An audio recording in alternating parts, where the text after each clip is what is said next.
And welcome back to Mindset Monday. I'm Gene Zannetti, your coast-to-coast mindset coach from Winning Mindset. This is also Gene Zannetti. You got the third, you got the fourth.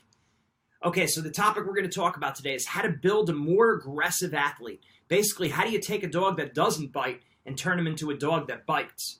And remember, now we're talking about metaphorically. You're not actually trying to turn a dog into a dog that bites. Okay, you don't have any idea how many people complained about that analogy, but again, it's metaphorical. We use metaphor and we use colorful language to draw a point, to make it stick a little bit more, to make it more memorable. Look, most coaches, most teachers, most parents, they're saying the same things. The question is, how do you get that message to stick? How do you get the message to stick with kids? Well, it's by using more colorful language, being a little bit more vivid with what we're saying. Okay, so that's what we mean by saying, how do you turn a dog that doesn't bite into a dog that bites? Okay, so how do we become more aggressive? So many coaches ask me this question. They say, my kid's too nice out there. Or a parent says, my kid's too nice. They're not aggressive. They don't have that killer instinct. Or maybe they have it in practice, but then competitions come and then they're soft, right? They don't go after it. They don't take chances. They're too cautious, conservative, hesitant. How do you flip the switch? How come some athletes know how to just flip that switch and they're, again, a nice, respectful person, warm-hearted, maybe even a little sensitive, off the competitive field. And then when they get into the field of play, wherever that might be, the mat, the court, the field, the gym, they turn into a beast. How do we flip beast mode on? Okay, so I heard this from so many coaches and so many parents that I thought, okay, I need to come up with something here. At first, we didn't address this back when we started doing this 11 years ago, and we had to come up and kind of reverse engineer the whole process. How do you take someone and make them more aggressive? All the psychology books that I've ever read, especially going through my master's programs, my 2 master's programs, clinical psychology, sports psychology, they spoke a lot about bullying and not being aggressive, and for good reason, because in life we want to be warm-hearted, good people, caring. We don't want to be aggressive in a negative sense of the word. But aggressiveness has 2 senses. It could be a negative thing if you're doing it the wrong way. Aggressiveness can also be associated with success if we're doing it the right way and applying it to taking chances when we're competing. If we're applying it to asking questions in class, going after school for extra help. If we're reaching out to jobs, reaching out to graduate schools, we're hungry, we're aggressive in business. Again, all in a positive way. That's a great quality. So this is probably the wildest thing we've ever done, or that I've ever done in terms of mindset. I had to basically reverse engineer the whole process. All psychologists talk about is, how do you get people away from being aggressive? And I said, well, how do we take that? How do we take a person who's not aggressive and let's turn them into someone who is aggressive? Again, in the right place. I'm always saying, and I say this over and over, fair, square, and by the rules. You're never doing anything dirty. You're never doing anything cheap.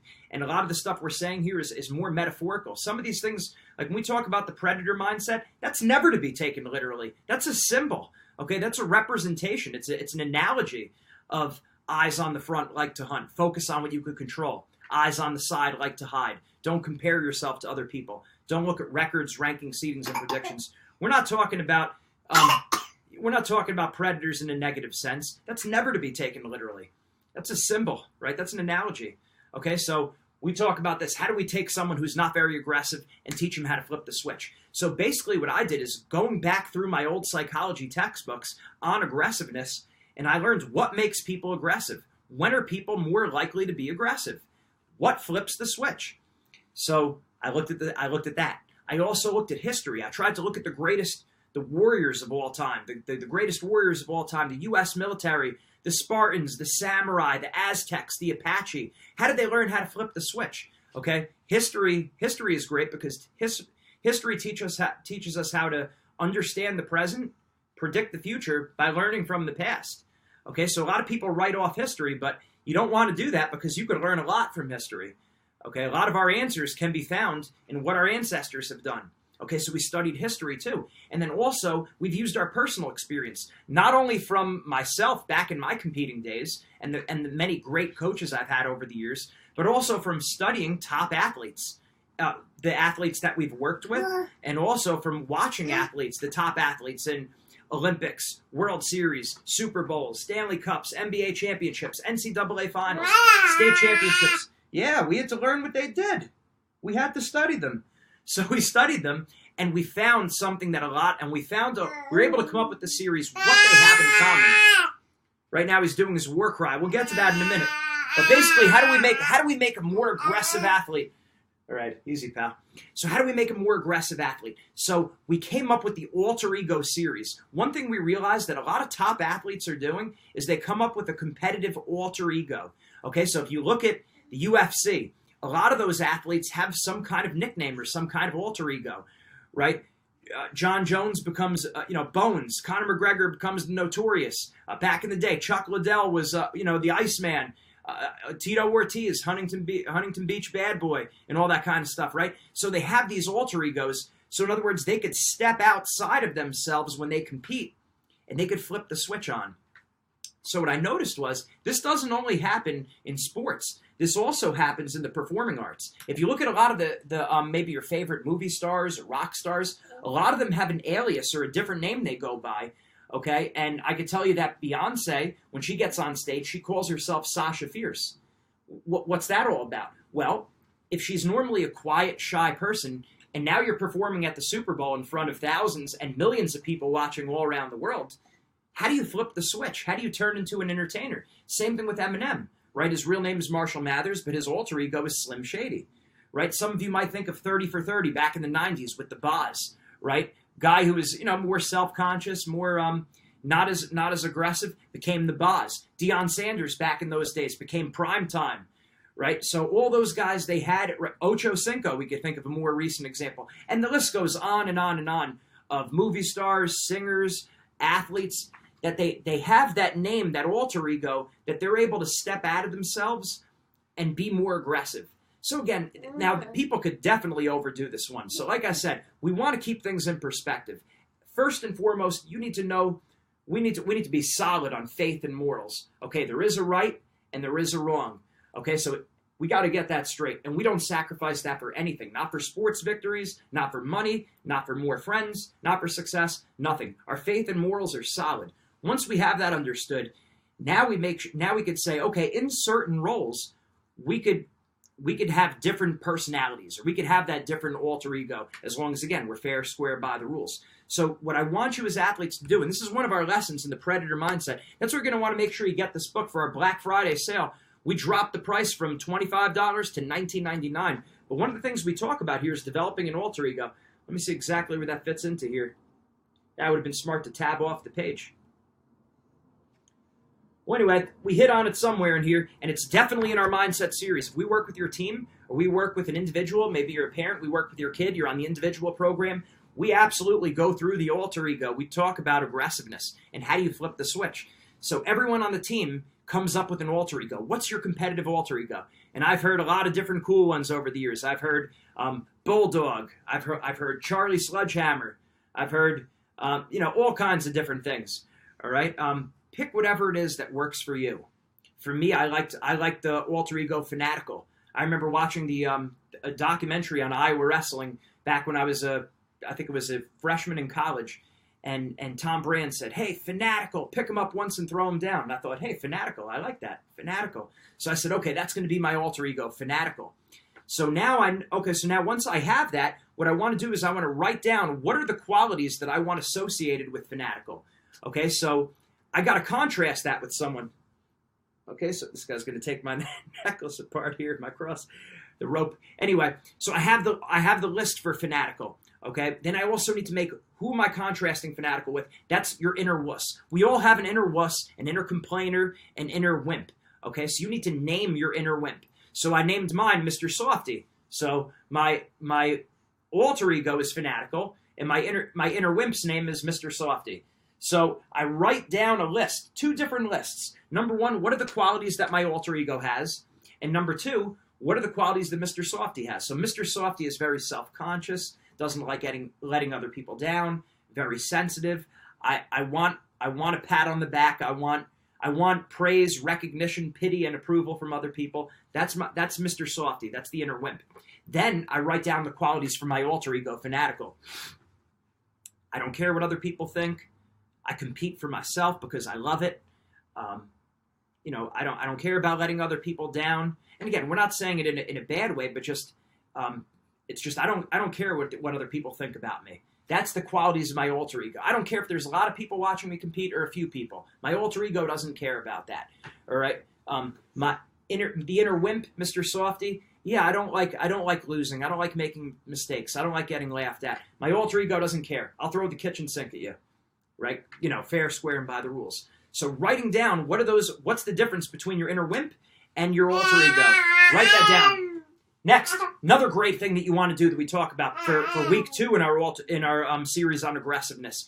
You got to develop the character of getting into the alter ego. So what are some of the things that people have done to enhance their alter ego? First, you have to have a switch. I can tell you Mark Schultz, who is an Olympic champ, I read his book, Foxcatcher, and he said that what he would do is anytime before he would go out to compete, he would take his hoodie over his head, and once he took his hoodie off, that was like flipping the switch. You might think about Sylvester Stallone in the movie Over the Top, the arm wrestling movie. What did he do? Sylvester Stallone, before he would arm wrestle, he would turn his hat backwards, right? That was his switch. What was his alter ego? If you remember that great 80s movie, or maybe it was early 90s, he said, I feel strong. When I turn my hat around, I feel strong. I feel like a truck. There's a truck behind him. He said he felt like a truck. So his alter ego was a truck. Flipping the hat became his switch. A lot of top athletes, if you watch them, they do something that gets them into the switch, whether it's a hand clap, whether it's a certain jump up in the air, where they do some kind of gesture. They might be aware of it. They might not be aware of it. But what are they really doing? They're getting into character. They're triggering their alter ego. So that's what you need to do. You need to come up with a switch for the alter ego. Also, using the colors black, using the colors red. Why do those help? Well, they've done studies. People who wear black tend to be more aggressive. And again, they've done this in studies with bad things too. So again, we're not trying to do things in a bad way. We're just recognizing in sports, we want to be more aggressive. We want to be legally violent, if you want to call it that, right? Black. Okay. Next, the color red. They've actually done studies on combat sports in the Olympics. So judo, wrestling, boxing, fencing, those combat sports. Now, in those sports, you're either blue or red. The athlete who wore red won 58% of the time. Now, that's not much more than chance, but it was statistically significant. So, in other words, it was more than you'd expect by chance when they did the data analysis. So, red tends to be associated with greater success in Olympic sports. Also, we know that emotionally, we get more excited when we see red. Maybe it's, the color of stop signs are red. The stoplight is red. Probably because the color of blood is red, so it just signals us to be ready or to take caution. I know there's higher levels of attraction when a guy sees a girl wearing red. Okay, and then you also might think about the bull. If in bullfighting, they're holding usually a red when the bull sees red, right? The towel or the cloth or whatever it's called. Sorry for any bullfighting fans out there. But nonetheless, red is associated with more success. Oh, you might think of business owners who wear, or just any successful business people where they wear the red tie. They call it a power tie. So again, we're using examples from sports, from life, from business. We're bringing it all together. So black and red, associating those colors with your alter ego. I could think for me, back when I would compete, I had a black Superman shirt. I used to wear black boxer briefs, black socks, and it wasn't a matter of superstition, but I just felt more like mean and tough when I wore black. So build that in, okay, somehow. You don't have to, but it's a good thing. Next, our hair. A lot of times you'll see athletes, they change their hair slightly in season. Now, again, you're not doing this for superstition, and you're not doing this to make it special, but sometimes a small change to our hairstyle, what happens is we feel like a different person. When we change our hair, we feel a little bit different. You might see a lot of times a woman has a breakup. What happens? Gets a haircut, changes their hair. All right? Why? New beginnings. You feel a little different when you have a slightly different haircut. And you might also think about in military, they have shorter haircuts. You think about, the different Native American tribes when they go out into war, Mohawks and everything. There was something with their hair because, again, when you alter your hair slightly, you feel like a different person. So, again, don't go crazy with this, but that's a certain thing you could do. Also, cool symbols and cool things that are associated with your alter ego. So what works for you? Having some kind of marks. I know that, like, on my headgear, sometimes I would like to put I used to like to put different symbols on there. Or I think back to Gladiator when Maximus had the mark of the Legion on his arm. Not that I'm advocating for tattoos or anything like that, but I'm saying that, like on my headgear, I was able to put a cool symbol on there. Or on my shoes, I would write something on my shoes. Just things to change it up and to feel like a different person when you're out there competing. Again, we're not doing things permanent. Okay, so that might help with getting into the character of your alter ego. Also, as little Gene just reminded me of before, he let out a yell. Noise is associated with aggression. Think about it. Your favorite war movies, Braveheart, right? 300, Troy. Before they go into battle, what do they usually do? They yell, and then they charge, right? Or you might see they're beating a drum. Why? It's intimidating. I guess I wasn't planning on using this example, but you look at young kids, babies, right? This guy be coming up on 9 months soon. Babies are not really afraid of too many things naturally, but they are afraid of loud noises. You make a real loud noise, this kid's going to cry. Okay, so it's kind of an innate fear that's built into us. Loud noises make us scared. So how do we build that into our alter ego? Well, a lot of times it's before we go out and compete. Either it's a yell, or it's a clap, or it's a slapping the ground, making some kind of noise. Now, again, number one, it gets us ready to go. And number two, psychologically, it could scare our opponents. Now, I get it. It's not meant to be like a corny thing, but you see a lot of athletes before they go out there. There's some kind of clap or some kind of yell. So there's something to it. You're seeing with the greatest warriors. You're seeing it with a lot of the great athletes. Something's going on there. Also, I watched body language videos on the way they train police officers, right? And they actually teach them in the police academy that if you're in an altercation, you're talking to someone and it's getting heated and someone claps their hands, watch out because they're probably going to charge you. So they're probably coming after you if they clap their hands. So again, there's something with making the noise or the switch. You're doing something tangible. You're making a noise and you have a switch, something tangible that you're doing that's getting you ready to take off. Sorry for the clap, buddy. Next, what else can we do to become more aggressive? Well, you need to have aggressiveness role models. You need to have people, you got to think of other athletes in your sport and in other sports who are aggressive. What do they look like? What does aggressiveness look like? Make a list of some of your favorite, most aggressive athletes. So back when I was competing as a wrestler, I had wrestlers, but I also put down some UFC fighters. I also put down even WWE, even though I knew it was fake. The Ultimate Warrior, he was intense. I like that aggressiveness. Ultimate Warrior was put down. In other words, you need to get a picture for what aggressiveness looks like. So you need models. Who are some symbols of aggressiveness? It might even be someone who doesn't do anything close to your sport, but you just know they're aggressive.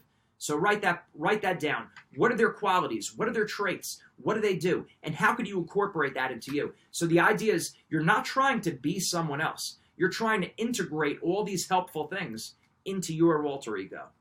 Okay?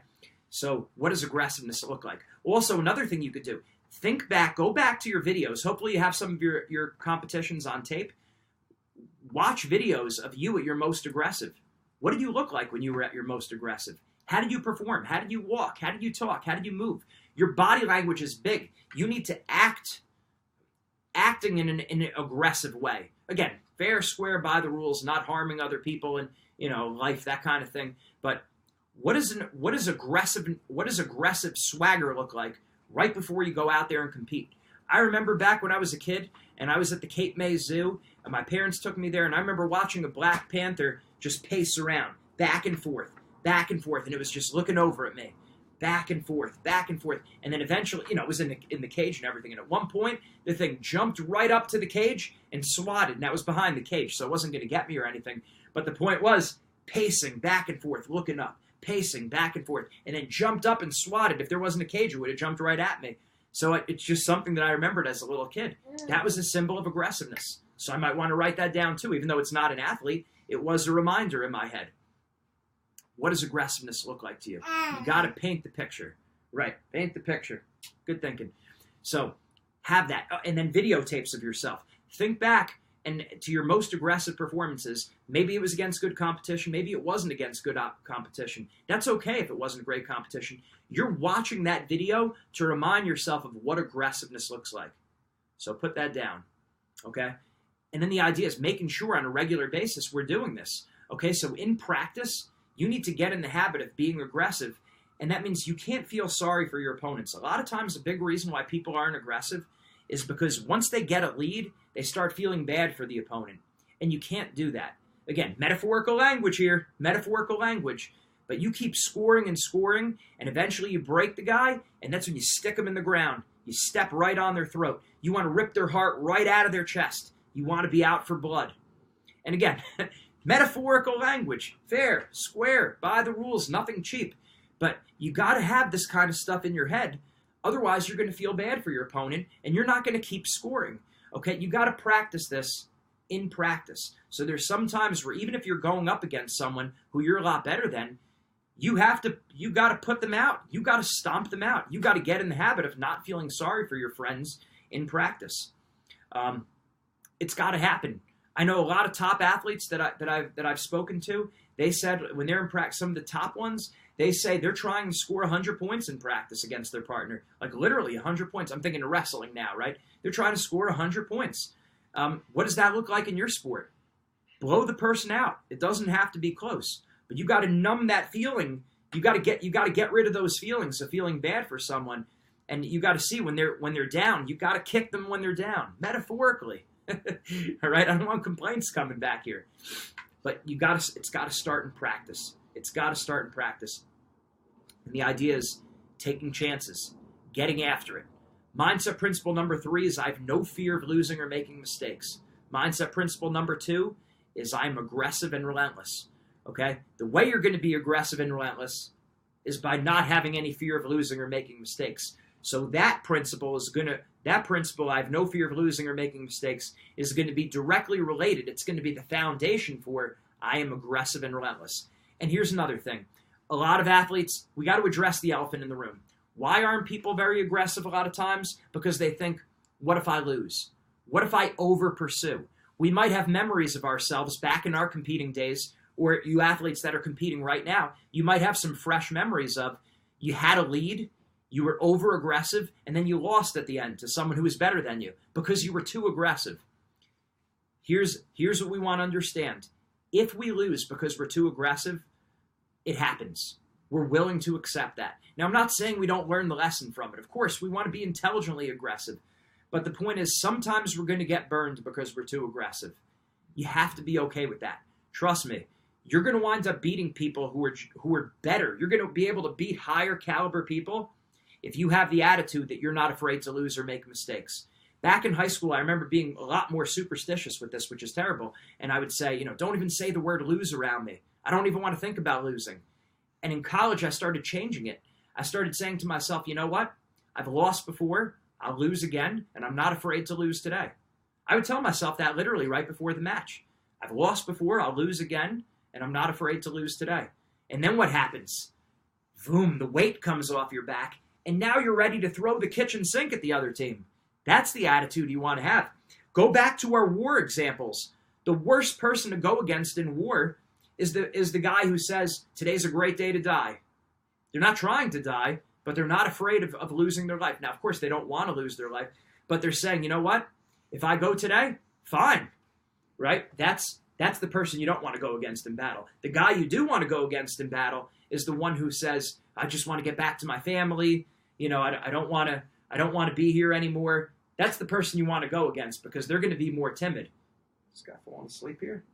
I'm putting him to sleep. I hope I'm not putting you to sleep. But that's the guy you don't want to go against who's not afraid to die. So again, let's apply that war lesson to sports. You have no fear of losing or making mistakes. What does aggressiveness look like?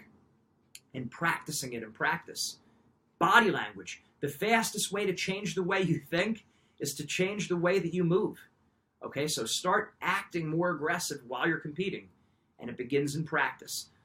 And again, make sure you're getting a copy of this Predator Mindset book, where we learn how to build the Predator Mindset. We learn what our biggest foe is. The biggest foe to Predator Mindset, FOE, fan mentality, other people, and extra variables. I'm laughing because this guy just conked on me. But I was gonna have trouble sleeping at night. But that's our biggest threat to the Predator Mindset. And again, we have a lot of great examples in this book, a lot of great exercises. It's a great start. But make sure, if you're an individual athlete, get on board the mindset program as soon as possible, where you're going through the systematic mindset program. If you're a team, if you're a coach, Get your team on the program. So consistently, you're going through the mindset exercises and worksheets. Okay, you can't just think about weight training. You have to lift the weights. You can't just think about technique, skills, and drills. You have to practice that technique, skills, and drills. It's the same thing with mindset. You can't just think about it. You have to actually do the mindset exercises. If I say it once, I say it 93 times. You have to do the things we're telling you to do. Otherwise, nothing's going to happen. Just listening to a lecture, it's a very low form of learning. As a school psychologist, I could tell you, you're only probably going to remember 5% of what you listen to. Okay? If you do the exercises and worksheets, that jumps way up. That's what's going to bump you above the 50%, 60%, 70%. You have to do the mindset exercises. So, like we say all the time, in sports, in school, and in life, mindset makes the difference. Make sure you're working on this. Build the alter ego. Build a competitive alter ego. It works. We've seen it before with many athletes. We've seen it with historical figures, and we'll see it with you too. God bless you. God bless your families. This was all metaphorical. A lot of this was metaphorical. Remember, I don't want to hear any complaints. We're not telling anyone to do anything wrong, but make sure we're able to flip that switch in the field. Take care. See you next week.